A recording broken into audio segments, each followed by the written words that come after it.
Hello à tous, j'espère que vous allez bien et aujourd'hui on se retrouve pour un avis lecture.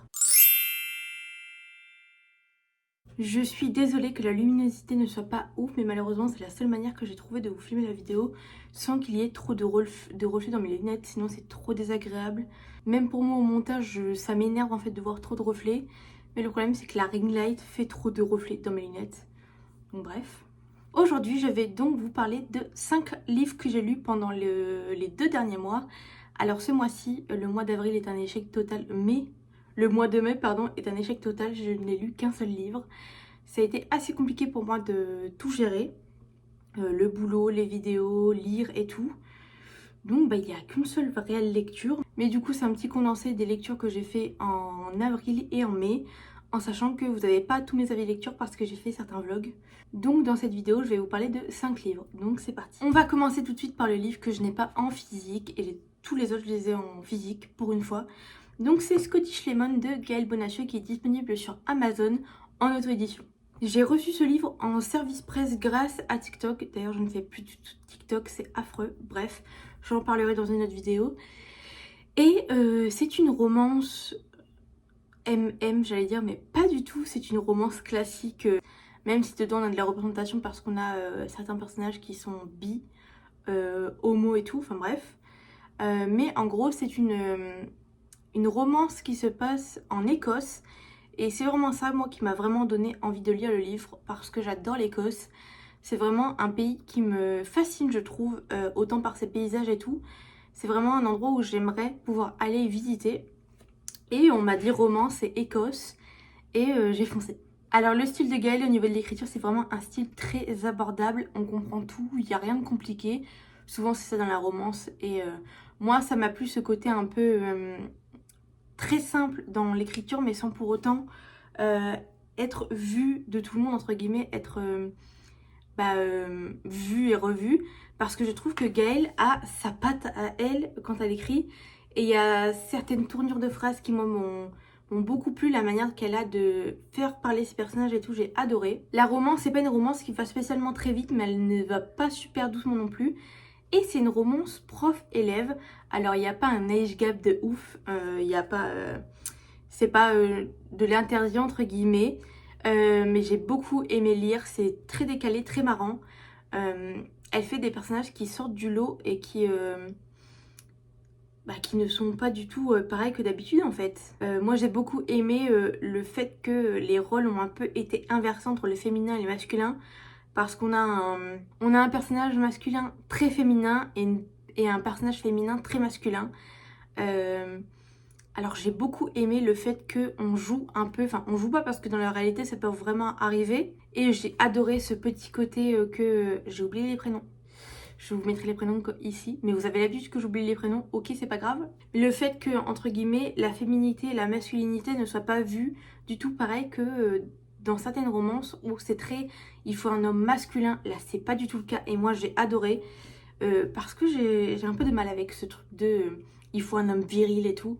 Je trouve pas ça du tout séduisant, au contraire un homme qui a beaucoup de féminité, c'est beaucoup plus appréciable. J'aurais beaucoup aimé avoir en papier parce que justement l'e-book était vraiment très beau dans le sens où parfois il y avait des petites illustrations et j'ai beaucoup aimé. Donc si vous voulez quand même une romance un peu touchante, drôle et qui sort un peu du lot, je vous conseille fortement de le lire. Je crois pas qu'il soit super cher sur Amazon en e-book, donc je vous mettrai le prix ici. Je vous conseille fortement de le lire, moi j'ai adoré. Je dirais pas que c'est un coup de cœur, mais c'est quand même un 5 sur 5. Prochain livre, c'est un livre qui était dans la liste des livres que je voulais absolument lire en cette année 2023. Et c'est Normal People de Sally Rooney que j'avais acheté grâce à une carte cadeau pour mon anniversaire il me semble.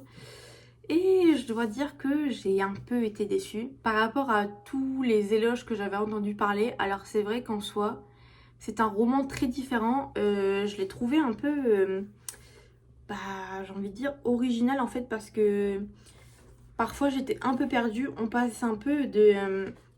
je sais pas comment vous expliquer, c'est un peu un livre très brouillon mais à la fois pas du tout.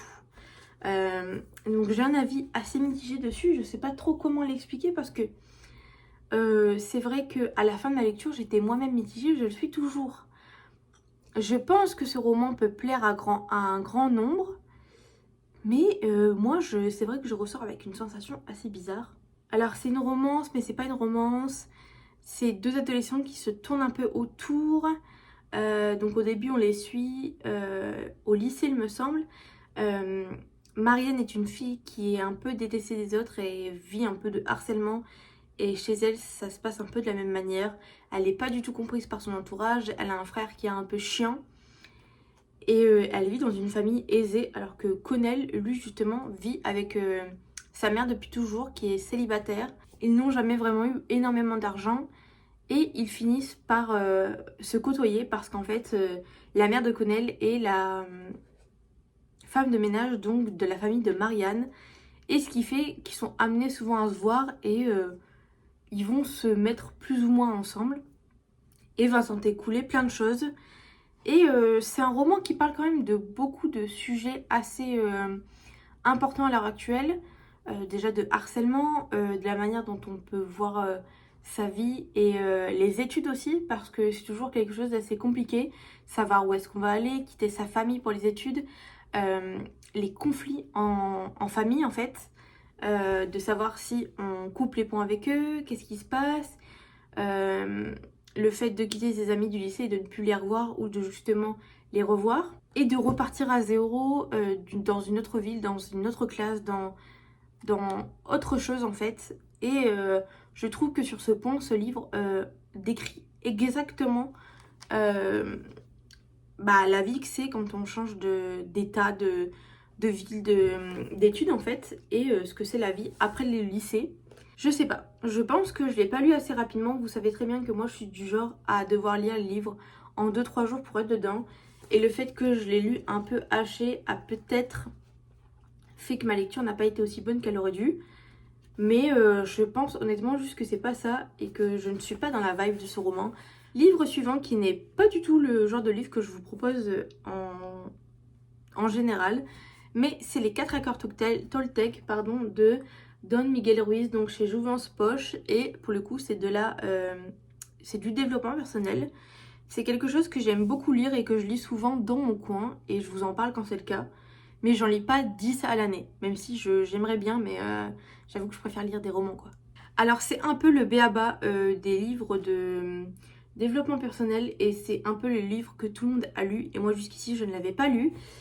Mais je dois avouer que je n'ai pas été conquise à 100%. Après, je sais que les livres de développement personnel, c'est des livres qu'il faut lire, relire, relire et encore relire. Mais pour moi, il était trop centré un peu sur la religion et Dieu, en fait, même si il explique quand même concrètement qu'il n'y a pas de Dieu. Enfin bref, il dit pas qu'il n'y a pas de Dieu, mais pour moi, ça revient toujours à la religion et c'est quelque chose qui ne m'a pas forcément plu. Parce que pour moi, le développement personnel, certes, ça peut passer par la religion, mais c'est avant tout soi-même et pas avec quelqu'un d'autre. Enfin, je sais pas comment vous expliquer. Mais je pense qu'il faudrait que je le relise pour vraiment avoir un réel avis, une réelle idée et peut-être capter des choses que je n'ai pas captées moi-même et que je la note parce que souvent c'est ce que je fais. Mais j'en ai quand même ressorti quelques petits trucs qui m'ont un peu fait tilt. Et je pense que pour ceux qui n'ont jamais lu de livre de développement personnel, moi j'en ai déjà lu plusieurs, ce n'est pas du tout le premier que je lis, il pourrait vous plaire. Mais de ce que j'ai lu et de ce que j'ai retenu, pour le coup, c'est beaucoup de choses que moi je fais déjà plus ou moins dans ma vie. Donc je pense que c'est pour ça qu'il n'a pas eu l'impact qu'il aurait dû. Mais je pense que quand on n'a jamais lu de livre de développement personnel, il peut vraiment avoir un vrai impact sur vous. Nous passons ensuite à Atlantics de Olivier Blake chez Michel Lafon. On parle de la beauté de ce livre, il est vraiment trop beau. J'ai mon marque-page dedans, je ne me rappelais plus qu'il était dedans. Eh bien, je dois dire que je l'ai adoré. Je sais même plus combien je lui ai noté sur mon cahier, je vais aller voir sur mes fiches. Je lui avais mis 4,5 et je suis totalement d'accord avec cette note parce que ce n'est pas un coup de cœur pour moi, mais ça a été une excellente lecture. J'ai beaucoup aimé le côté magie du coup, mais pas magie réelle comme dans Harry Potter par exemple. Et le fait qu'il parle de choses qui sont pas très claires pour moi, genre le multivers, c'est ce genre de choses parce qu'ils sont très physiques et scientifiques et moi pas du tout. Mais c'est un livre et je suis plutôt littéraire donc écoutez, ça l'a fait. J'ai adoré le développement des personnages, j'ai vraiment été happée et j'ai eu envie de tourner les pages très rapidement, même si... Comment vous expliquer que les écritures sont assez petites et que c'est un gros bébé. Mais j'ai pas trouvé qu'il y avait de longueur ou de choses qui étaient là un peu par hasard. Vraiment, je trouvais que tout comptait. Je n'ai pas du tout été perdue dans les points de vue parce que c'est vrai qu'il y en a pas mal, je me rappelle plus combien. Je crois 6 points de vue. Et j'ai beaucoup aimé l'intrigue. Un deuxième marque-page. Et du coup, j'ai beaucoup aimé l'intrigue. J'ai beaucoup aimé le cliffhanger de fin qui me donne extrêmement envie de lire le deuxième. Donc je pense que je vais me le procurer assez vite pour pouvoir avoir la suite. Même s'il y a certains personnages qu'on ne voit pas beaucoup, ça ne m'a pas gênée parce que je pense qu'on les verra plus dans le tome 2. Et c'est vrai que mes personnages préférés, on les a quand même assez vus. Et je veux dire que je me suis pas mal attachée à eux, autant par l'évolution qu'ils ont eue que par eux-mêmes en général. J'ai adoré dedans les passages où il parlait un peu de métaphysique, de multiverse et tout ça. Même si je vous avoue que j'ai pas tout compris, ça m'a super intéressée. Et je trouvais ça super cool qu'on parle d'autre chose que des trucs classiques. Là pour le coup on peut apprendre des réelles choses et être surpris, je dirais. Il est clair qu'il a été un petit peu long à lire, étant donné qu'il était assez... Tout est écrit petit, mais je dois dire que les illustrations à l'intérieur sont juste magnifiques. J'ai adoré et j'avais hâte d'atterrir à la prochaine page pour les voir en fait. Je ne pense pas que c'est un livre qui pourra correspondre à tout le monde. Parce que c'est vrai qu'il est assez... Il n'est pas lourd, mais si vous vous intéressez pas du tout à tout ce qui est physique et un peu scientifique, je pense pas du tout qu'il vous plaira. Après, si vous aimez bien le côté magie et type de magie, parce que dedans il y a c'est des médiums, je crois que ça s'appelle.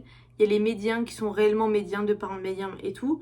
Et il y a ceux qui sont un peu comme les moldus ou comme dans Harry Potter où leurs parents ne sont pas du tout magiciens et dedans médiums du coup. Et qui le deviennent au fur et à mesure, bref. Mais j'ai beaucoup aimé suivre la vie de tous ces personnages et j'ai pas du tout trouvé ça étouffant ou de trop. J'ai trouvé ça plus enrichissant qu'autre chose en fait. Et on apprenait le passé et la vie de tous les personnages petit à petit et j'ai trouvé ça super cool. Et j'ai remarqué qu'au bout de la fin du livre, je crois, qu'il y avait des illustrations magnifiques sur, dans les quatrièmes de couverture, je sais plus comment ça s'appelle, bref, voilà. Dernier livre dont je vais vous parler dans cette vidéo, c'est le 3e tome de Lux, donc de Jennifer L. Ermantrout, chez J'ai lu. Alors le livre est défoncé. Je l'ai eu il y a un mois, mais il est défoncé, d'accord? C'est pas du tout mon genre de défoncer mes livres. Il est complètement taché de tous les côtés. Je l'ai emmené dans mon sac de travail. Grosse erreur. Il s'est plié. Bref, ça a été toute une histoire. À chaque fois que je le prenais, je me rendais compte qu'il avait des nouveaux défauts. À l'intérieur, ça va, mais c'est vrai que l'extérieur, voilà quoi. Je pense que mon avis sur ce livre va être très rapide étant donné que je ne peux pas vous donner de résumé ni rien. Vu que c'est quand même le 3e tome et que pour ceux qui n'ont pas lu le premier et qui ne veulent pas être spoilés, ça... Enfin, je vais éviter de vous donner le résumé quoi. Je dois dire que je n'ai pas autant apprécié que le premier et le deuxième qui avaient été des quasi coups de cœur, mais là pour le coup ça n'a pas été le cas. J'ai pas trouvé forcément l'histoire redondante et ça m'a plu de resuivre les personnages. Mais j'ai lu le premier tome il y a quand même plus l'année dernière ou je sais plus. Et j'étais pas forcément... J'étais dans le mood pour le lire, j'avais très envie de le lire. Mais l'évolution des personnages n'a pas été à la hauteur de ce que j'espérais. Parce que j'avais oublié qu'on suivait encore et que c'était encore des lycéens. Ça fait 3 tomes que ce sont des lycéens à l'intérieur et du coup ils ont un peu une manière de penser de lycéens. Et je sais pas, je pense que j'ai évolué dans mes types de lecture et dans ce que j'aime lire. Et donc ce qui fait que les anciennes sagas qui me plaisaient beaucoup il y a quelques années, aujourd'hui ça me plaît un peu moins. Alors j'ai pas du tout passé un mauvais moment, au contraire. J'ai adoré suivre du coup les aventures qu'ils ont eues à l'intérieur et tout ce qui s'est passé. Mais c'est vrai que j'ai trouvé ça un peu similaire quand même aux autres tomes, sans pour autant que ce soit identique. Alors l'intrigue a avancé et tout ça, mais j'aurais aimé qu'il se fasse un petit peu plus de trucs. Et j'espère que ça avancera dans le 4e tome, parce qu'il me semble que le 4e tome c'est le dernier. Après je dois avouer qu'il finit quand même sur un assez gros cliffhanger et j'ai hâte quand même de lire le tome 4 pour savoir ce qui va s'y passer. Parce que j'aime beaucoup ces personnages quand même. Et c'est pas parce que c'est pas un coup de cœur que c'est pas une bonne lecture. Au contraire, je crois que je lui mettrais 3, 3,5 sur 5. Ce qui est pas une note dégueu, j'ai passé un très bon moment. Mais c'est pas mon coup de cœur de l'année quoi. Donc voilà pour cette update lecture, j'espère qu'il vous aura plu. Il n'y a pas les livres que j'ai lus dans les vlogs. Parce que mes avis sont dans les vlogs, mais n'hésitez pas à me dire si la prochaine fois vous voulez une vidéo un petit peu plus longue avec mes avis, également des livres dans les vlogs. Dans tous les cas, vous aurez dans la barre d'infos la liste de tous mes derniers vlogs avec mes avis lecture du coup. Donc n'hésitez pas à laisser un commentaire pour me soutenir. Si vous ne savez pas quoi mettre, vous pouvez juste simplement mettre un petit emoji. Et l'emoji que vous pouvez mettre en commentaire, c'est lunettes, étant donné que c'est des nouvelles lunettes que j'ai. Ça fait déjà un moment que je les ai, mais c'est quand même des nouvelles lunettes. Et n'hésitez pas à me dire en commentaire si l'un de ces livres que je vous ai présentés vous tente, si vous les avez lus et si vous avez des avis dessus. Et également à me dire ce que vous aimeriez voir comme prochaine vidéo, parce que c'est vrai que je commence un peu à être en panne d'idées. J'ai plein d'idées mais pas assez de temps pour les réaliser, donc peut-être que vos idées à vous, j'aurai le temps de les faire. Donc merci d'avoir regardé cette vidéo et de me suivre. On se retrouve la semaine prochaine pour une nouvelle vidéo et je vous fais de gros bisous.